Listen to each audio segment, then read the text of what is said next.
Hello students, welcome back again in science class. और आज हम पढ़ने वाले हैं लेबोरेटरी थर्मोमीटर के बारे में। लास्ट वीडियो में हमने क्लिनिकल थर्मोमीटर को पढ़ा था, तो स्टार्ट करते हैं टॉपिक लेबोरेटरी थर्मोमीटर। तो इसकी स्ट्रक्चर को थोड़ा सा डिफाइन किया गया है। It consist of a thin glass tube which is selected at one end which is sealed at one end and has a bulb at the other end। तो जो लेबोरेटरी थर्मोमीटर है वो पतले थिन ग्लास का tube से बना हुआ होता है, जिसकी एक जो साइड होती है या एक जो सिरा होता है वो क्या होता है, सील्ड होता है या बंद होता है, जबकि दूसरा जो सिरा होता है या एंड होता है वो बल्ब जैसा होता है। The bulb is generally filled with the mercury और एल्कोहल। और जो बल्ब होता है उसमें सामान्यतः या तो मर्क्यूरी भरी रहती है या फिर एल्कोहल भरी रहती है। The range of temperature which a laboratory thermometer can measure is from -10 degree Celsius to the 110 degree Celsius. तो जो रेंज होती है लेबोरेटरी थर्मोमीटर की वो -10 डिग्री सेंटीग्रेड या सेल्सियस से लेकर 110 डिग्री सेल्सियस तक होती है। Now we are move on the transfer of heat, कि हीट किस प्रकार से ट्रांसफ़र होती है एक जगह से दूसरी जगह पर, वो किस प्रकार से मूव करती है, तो इसके बारे में हम पढ़ेंगे। Heat always flows from a body at high temperature to another body at the lower temperature. हमने पहले भी पढ़ा कि हीट जो होती है वो हमेशा ट्रांसफ़र होती है high temperature to the lower temperature या high temperature body to the lower temperature body. जहाँ पर ज़्यादा हीट होगी वहाँ से हीट जहाँ पर कम होगी वहाँ की तरफ ट्रांसफ़र होगी। In other word, heat always flows from a hotter body to the colder body. अगर हम सामान्य शब्दों में कहना चाहें तो कुछ इस प्रकार से कह सकते हैं कि हीट हमेशा गर्म जो वस्तु होती है उससे ठंडी जो वस्तु होती है उसकी तरफ ट्रांसफ़र होती है। As a result of heat flow, इसके परिणाम स्वरूप जो हीट होती है वो फ्लो करती है। The temperature of hot body false and that of the colder body rise. अब इससे क्या होता है, जो गर्म वस्तु होती है उसका टेम्परेचर कम हो जाता है, जो ठंडी वस्तु होती है उसका टेम्परेचर बढ़ जाता है। The flow of heat stop when the temperature of both the bodies become equal. और हीट का फ्लो या ट्रांसफ़र उस समय रुक जाता है जब दोनों तरफ टेम्परेचर क्या हो जाए, इक्वल हो जाए, या दोनों जो बॉडी है उनका टेम्परेचर एक समान हो जाएगा तो जो हीट का फ्लो है वो रुक जाता है। There are 3 different process by which heat transfer take place. They are, तो 3 प्रकार के तरीके हैं जिससे हीट जो होती है वो एक वस्तु से या एक बॉडी से दूसरी बॉडी में ट्रांसफ़र होती है, एक जगह से दूसरी जगह में ट्रांसफ़र होती है। वो 3 जो तरीके हैं वो आपके हैं conduction, convection and radiation. Conduction, convection and radiation.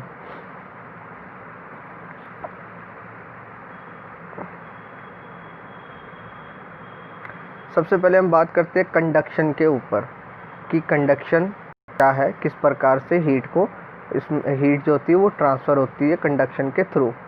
Heat travel through the solid bye the conduction only.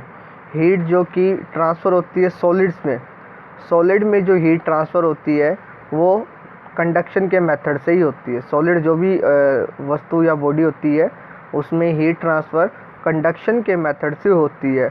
The following activity will help you to understand the mode of transmission of heat by the conduction.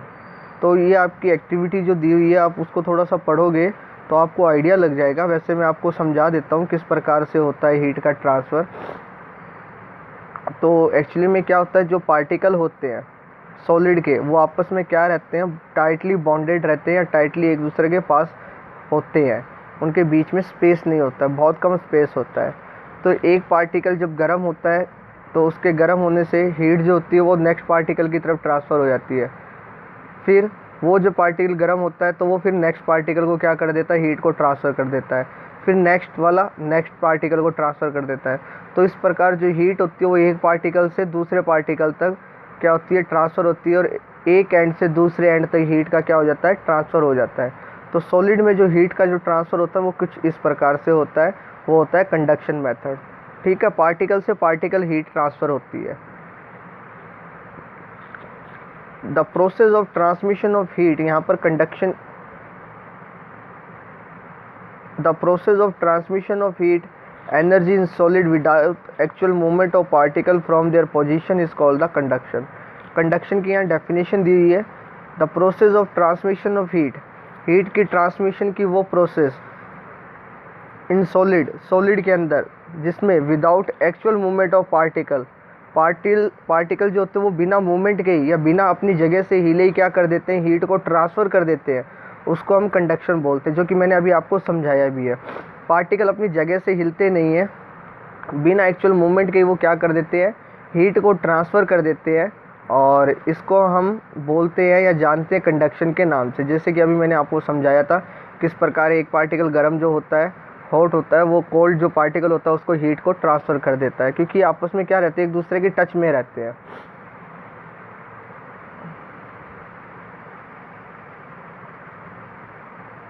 Conditions for conduction, conduction के लिए क्या क्या conditions होनी चाहिए।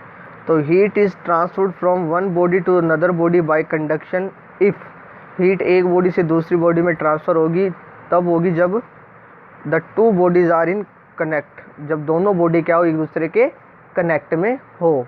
ठीक है, जैसे कि आपने क्या कर दिया, आपने लिया एक बर्तन जो कि गर्म है और उसके अंदर क्या रख दिया, एक स्टील का गिलास रख दिया। ठीक है, तो दोनों ही क्या है, मेटल के या सॉलिड है, दोनों ही क्या है, सॉलिड है। तो हीट जो होगी वो जो बड़ा जो बर्तन है उससे कहाँ चली जाएगी, ट्रांसफ़र हो जाएगी, ग्लास के अंदर हो जाएगी, लेकिन वो तभी होगी जब दोनों एक दूसरे के टच में होंगे। अगर नहीं हो गया तो वो जो ग्लास होगा वो गर्म नहीं होगा। Second, they have different temperature, और दूसरी चीज़ जो कि मस्ट है कि दोनों के टेम्परेचर में डिफरेंस होना चाहिए, एक ठंडा होना चाहिए तो एक गर्म होना चाहिए, तभी हीट ट्रांसफ़र होगी। The heat transfer will continue as long as there is a difference in temperature, और हीट जो होती है वो लगातार ट्रांसफ़र होती रहती है, तब तक होती रहती है जब तक क्या नहीं होता, दोनों के जो टेम्परेचर वो क्या ना हो जाए, एक जैसे ना हो जाए। Good and bad conductors of heat, अब हीट के भी क्या होते हैं, गुड और बैड कंडक्टर होते हैं, अच्छे और बुरे, या आप उसको बोल सकते हो चालक और कुचालक। The material which allow heat to flow through them easily are called the good conductor of heat, ऐसे मटेरियल जो अपने में से हीट को आसानी से कंडक्ट होने दे या आसानी से हीट को गुजरने दे ईजिली, उनको हम गुड कंडक्टर बोलते हैं। मोस्टली जो मेटल्स होती है, all metals and their alloys are good conductor of heat, जो मेटल और उसके अलॉयल्स होते हैं वो क्या होते हैं, गुड कंडक्टर होते हैं। अलॉयल्स क्या होते हैं, दो या दो से ज़्यादा मेटल को मिक्स कर कर जो बनाए जाते हैं उनको हम अलॉयल्स कहते हैं। Practical applications of good conductor, good conductor की कुछ प्रैक्टिकल एप्लीकेशंस, यानी कि गुड कंडक्टर के बेस के ऊपर या गुड कंडक्टर कहाँ कहाँ काम आ सकते हैं, उनके क्या क्या यूज हो सकते हैं, तो वो दिया हुआ है। Copper tubing is used in automobile radiator as it readily take the heat from the hot water coming from the engine, तो कॉपर की जो ट्यूब होती है उसका यूज ऑटोमोबाइल या कार जो होते हैं, व्हीकल जो होते हैं, उनके रेडिएटर में किया जाता है। As it readily take heat from the hot water, क्योंकि ये बहुत जल्दी से क्या कर लेती है, हीट को ले लेती है गर्म वाटर से जो कि इंजन से आ रही होती है। हीट जो होती है वो इंजन से आती है और इंजन से वाटर जो होता है वो गर्म होता है, और वहाँ से जो ट्यूब होती है वो क्या कर लेती है, उस हीट को बहुत जल्दी से टेक कर लेती है या अपने अंदर खींच लेती है।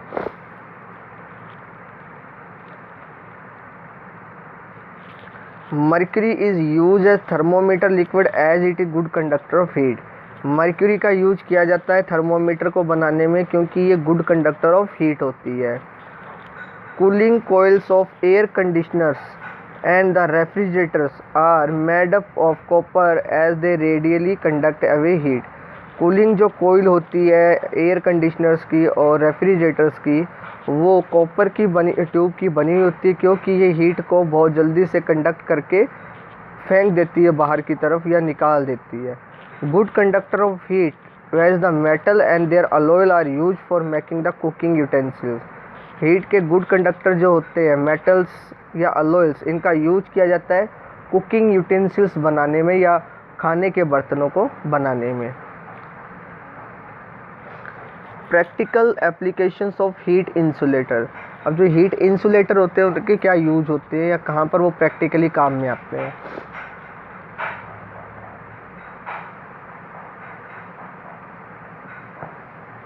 Animals in the cold country are generally covered with the thick fur. The fur trap a large amount of air and act as a insulator. Animal ऐसे एनिमल जो कि ठंडी जगह पर मिलते हैं वो मोस्टली कवर रहते हैं बहुत मोटी थिक फर से। The fur traps a large amount of air and act as a insulator. और जो फर होती है वो काम करती है किसकी जैसे, एक आप बोल सकते हो इंसुलेटर के जैसे काम करती है, क्योंकि उसके अंदर जो एयर होती है वो ट्रैप हो जाती है। In cold country double glass window panes are use living a gap filled with air. The trap air act as a insulator. और जो घर कोल्ड कंट्रीज़ या जो ठंडी जगह पर जो घर बनाए जाते हैं उनकी जो विंडो होती है उनको क्या कहता है, डबल पैन किया जाता है। ठीक है, मतलब दो विंडो ग्लास का यूज किया जाता है और उनके बीच में क्या किया जाता है, खाली जगह को छोड़ दिया जाता है या उनके बीच में हवा जो होती है उसको भर दिया जाता है। इससे वो क्या करता है, एक इंसुलेटर के जैसे काम करता है और हीट को क्या नहीं करने देता, बाहर नहीं जाने देता रूम से, और रूम जो होता है वो गर्म रहता है। Two thin woollen blankets are warm than a thick woollen blanket because there is an extra layer of air trapped between the thin blanket. दो जो थिन वूलन ब्लैंकेट होती है वो ज़्यादा गर्म रहती है अगर हम कंपेयर करें एक मोटी या एक थिक ब्लैंकेट के कंपेयर में। क्यों? क्योंकि उन जो ब्लैंकेट के बीच में, थिन ब्लैंकेट के बीच में क्या होती है, एयर फंस जाती है और उसकी वजह से वो एक इंसुलेटर का काम करती है और हीट को बॉडी से बाहर नहीं जाने देती। Non conductor of heat such as the BRICS,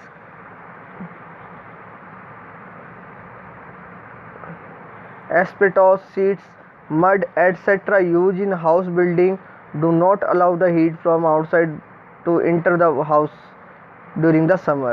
तो नॉन कंडक्टर होते हैं हीट के, जैसे कि ब्रिक्स होते हैं, एब्सॉर्ट शीट्स होते हैं, मड होते हैं। ये जो हाउस बिल्डिंग होती है उनके अंदर हीट को आने नहीं देते हैं during the summer. This material during the winter do not allow the heat from inside to go out. और यही मटेरियल गर्मी सर्दियों में हीट को कमरे से बाहर या रूम से बाहर जाने से रोकते हैं। Insulator such as the bakelite, ebonite, dry wood etcetera are use for making the handle of electric iron and the cookwares. Insulator जो होते हैं जैसे कि बेकेलाइट, एबोनाइट और ड्राई वुड, इनका यूज़ किया जाता है हैंडल्स बनाने में, electric iron and the cookwares, जो हम खाने के बर्तन होते हैं या यूटेंसिल्स होते हैं उनको बनाने में इन इंसुलेटर का यूज किया जाता है, क्योंकि ये गर्म नहीं होते जल्दी से। तो आज के वीडियो में इतना ही। नेक्स्ट वीडियो में हम कन्वेक्शन के बारे में पढ़ेंगे। So thank you.